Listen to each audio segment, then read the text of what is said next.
This is a That's Type 2 metal tape and it's fresh out of the wrapper. It's a new old stock and it's got a problem.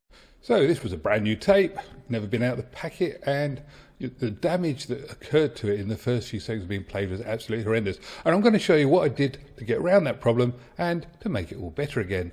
Stay tuned. What you're about to hear was recorded at 0 dB.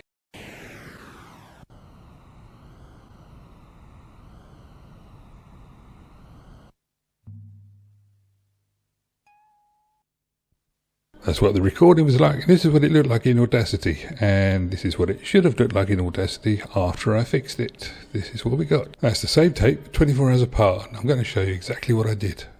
That's CD-MH Type 2 tape has seen better days. Old tapes showing their age and not playing very well is a known problem. This is it described by professionals and what they do about it. Re-lubrication of compact cassette tapes with SBS. The Alicia de la Rocha Foundation, mostly non-commercial live concerts and interviews, which covers over 60 years. 500 compact cassettes of all brands and types have been recently catalogued and digitized. Around 2% of them presented severe degrees of tape-to-head sticking and squealing stick slip, which resulted in a well-known array of problems. The frequency modulation, which causes, depending on its extent, from a wobbly flutter effect to complex non-linear frequency sidebands, high-frequency artifacts that cannot be removed in the digital domain. A progressive decrease in the original signal level, especially at high frequency, increased tape-to-head tension and friction that slows down and eventually stops the deck playback transport, the result of the so-called soft binder syndrome, SBS.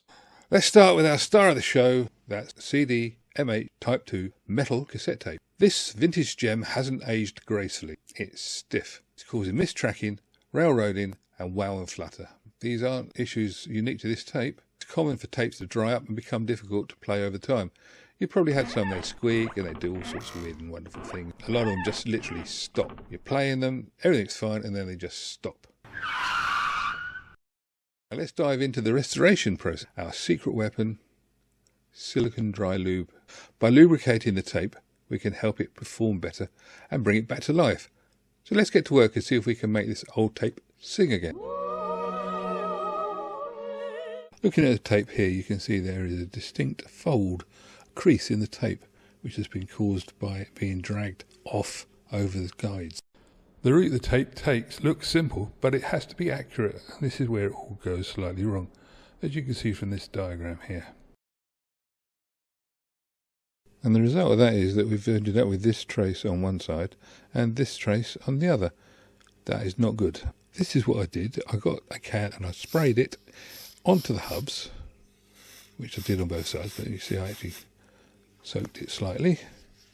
I did turn it over and have a go on the other side, and then I quite simply sprayed a lot in on the ends there, straight in, so that it actually got to the reels of the tape, because it's the whole tape that needs to be lubricated. It's no good just spraying a little bit. You have to get dirty with it.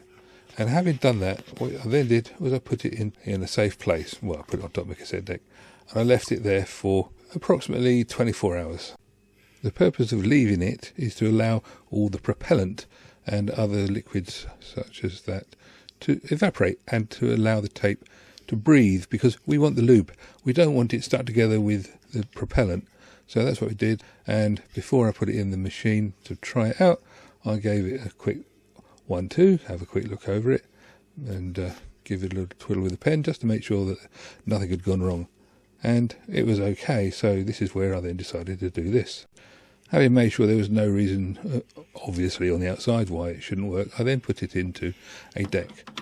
And I used this one because this one is it's a good deck. It doesn't do anybody any harm. But it's not my favourite, so therefore I didn't use it with any particular problems. And I fast forwarded it, then I rewound it, and then I put it into my good deck. After applying the silicone dry lube, it's time to test our restored cassette tape. Drum roll! And voila! Our vintage tape is now playing smoothly, and the mistracking, railroading and wow and flutter issues are gone. Let's have a look at this and you can see what I'm getting at, and you'll be able to hear it as well. Okay, so now we can look at this. This is the trace from the other side of the tape when I turned it over, and I'll let you hear a little bit of this one, because this one not only looks very different, it sounds very different. The other one was only wrong on the levels, really.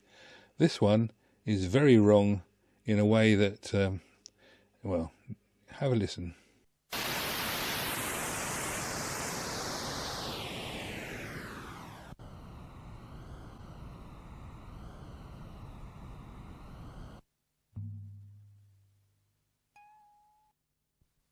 What I did was I played the first bit there, and it was obviously wrong, so I took it out. I stopped the recording, took it out, made sure everything was okay, put it back in and tried again. It's exactly the same the second time.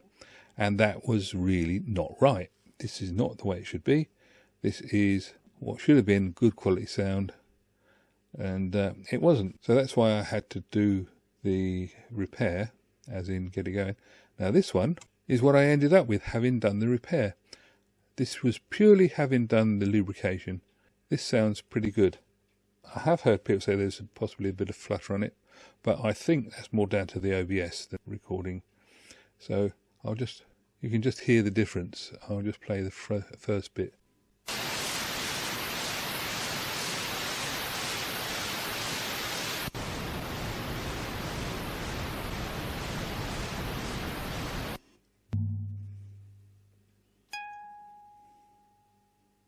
That's all you needed to hear there. Hear how nice that boof ting was.